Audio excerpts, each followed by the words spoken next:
Hi అండి, నమస్తే. Welcome to Anuradha kitchen. ఈరోజు నేను స్మూత్గా ఉండే ఆనియన్స్ పెసరట్టు తయారు చేస్తున్నాను. దాని పెసరట్టుకి కాంబినేషన్గా టమాటా చట్నీ తయారు చేస్తున్నానండి.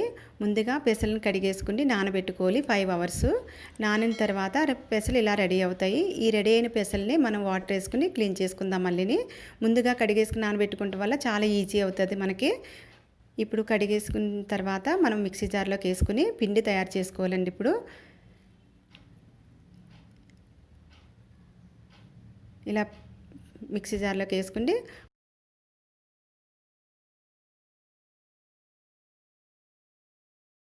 కొద్దిగా ఆనియన్స్ ముక్కలు,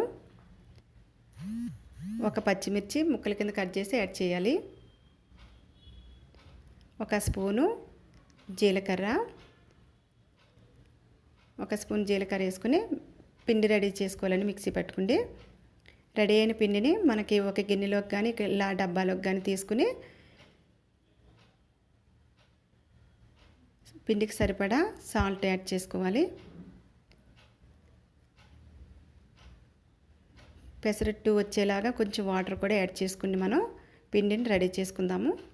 ఇలా ఉంటే పెసరట్టు రాదు కదండి, అందుకు వాటర్ యాడ్ చేయాలి. ఒకసారి గరిటెతో కలుపుకుండి మనం ఒకసారి చెక్ చేసుకోవాలి పెసరట్టు వస్తుందా లేదని. కొంచెం గట్టిగా ఉందంటే కొంచెం వాటర్ కూడా మళ్ళీ యాడ్ చేసుకోవాలి. ఇలా కలుపుకున్న పిండిని మనం 15 మినిట్స్ పక్కన పెట్టుకోవాలి. అలా రెస్ట్ ఇవ్వడం వల్ల మనకు పెసరట్టు బాగా వస్తుంది. ఆనియన్స్ ముక్కలు పిండిని పక్కన పెట్టుకుని టమాటా చట్నీ రెడీ చేద్దామండి.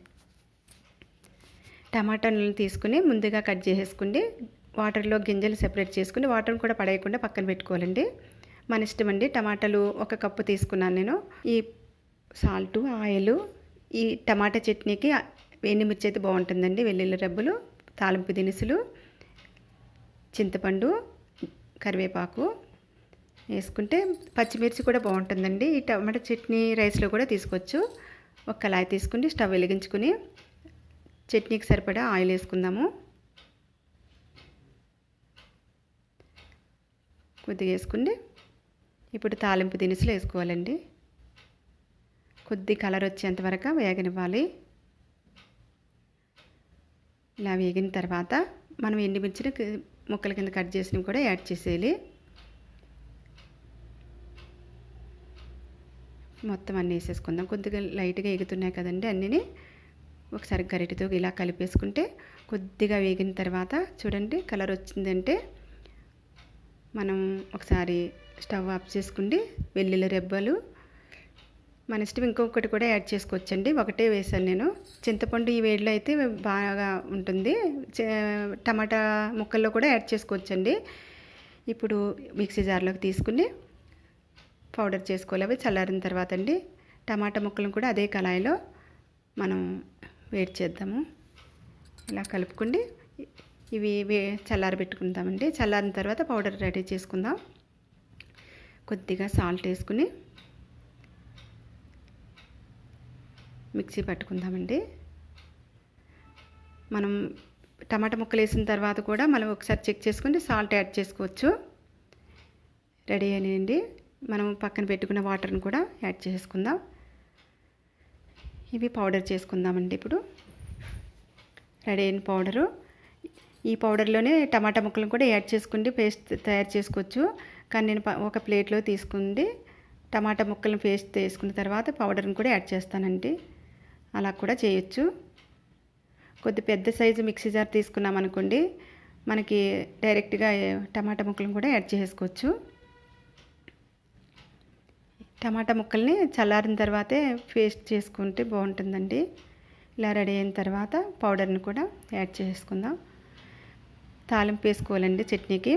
ఒక కళాయి తీసుకుని కొద్దిగా తాలింపుకి 1.5 స్పూను సరిపోతుందండి. ఆయిల్ ఒక 1.5 వేసుకుందాం. తాలింపు దినుసులు, పప్పు దినుసులు తెలుసు కదండి. పచ్చిశనగపప్పు, మినప్పప్పు, జీలకర్ర, చిన్న ఆవాలు. ఇలా కొద్దిగా వేగిన తర్వాత ఎండుమిర్చి కూడా యాడ్ చేసుకుండి కొద్దిగా కరివేపాకు. ఇలా లైట్గా వేగితే చూడండి ఈ కలర్ వచ్చినాయి కదా, బాగుంటుంది. ఈ కలర్ వస్తే చట్నీ టేస్ట్ బాగుంటుందండి. మనం పేస్ట్ తయారు చేసుకున్న పేస్ట్ని కూడా యాడ్ చేసుకుందాం. మీరు కొద్దిగా పసుపు కూడా యాడ్ చేసుకోవచ్చు. బెల్లం స్వీట్ కావాలనుకుంటే బెల్లం కూడా యాడ్ చేసుకోవచ్చండి. ఇందులో నేను బెల్లం వేయలేదు. ఇప్పుడు పెసరట్టు రెడీ చేద్దామండి. ఈ ఆనియన్స్ ముక్కలోకి ఒక పచ్చిమిర్చి కొద్దిగా 2 తీసుకుని చిన్న ముక్కల కింద కట్ చేసుకుని వేసుకోవాలి. హాఫ్ స్పూన్ జీలకర్ర ముందు యాడ్ చేసాం కదండి పిండిలోకి.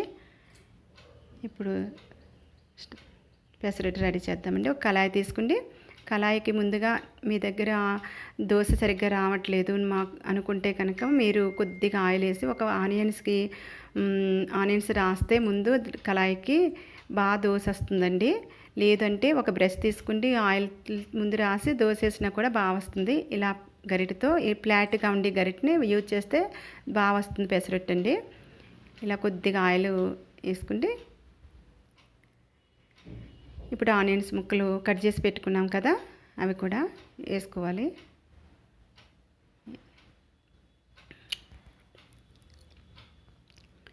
చిన్న చిన్న ముక్కల కింద కట్ చేసుకోవాలండి ఆనియన్స్. ఇలా కొద్దిగా అట్ల కర్రతో ఇలా అంటే పెసరట్టుకి అంటుకుంటాయి, ఊడి రాకుండా ఉంటుందండి. మనం తిప్పేటప్పుడు ప్రెస్ ఇలా తిప్పకుండా కూడా డైరెక్ట్గా తీసేసుకోవచ్చండి. నేను తిప్పుతున్నాను. తిప్పి చూడండి, వేగింది కదా, పెసరట్టు రెడీ అయిపోయింది. ఒక ప్లేట్లోకి తీసేసుకుందాము. సేమ్ అలాగే మిగతా అన్నీ కూడా మనం రెడీ చేసుకుందాం. గరిటె పైకి పెట్టకుండా వేస్తే పెసరట్టు బాగా వస్తుందండి. కొద్దిగా ఆయిల్. సేమ్ అలాగే పెసరట్లన్నీ రెడీ చేసుకుందామండి. చూడండి ఇలాగే. ఈ వీడియో కనుక మీకు నచ్చినట్లయితే నా ఛానల్కి సబ్స్క్రైబ్ చేసి లైక్ చేసి మీకు తెలిసిన వారందరికీ షేర్ చేయండి. మీరు కూడా ఒకసారి ట్రై చేసి నా కామెంట్స్లో తెలియచేయండి. పెసరట్లు రెడీ అండి.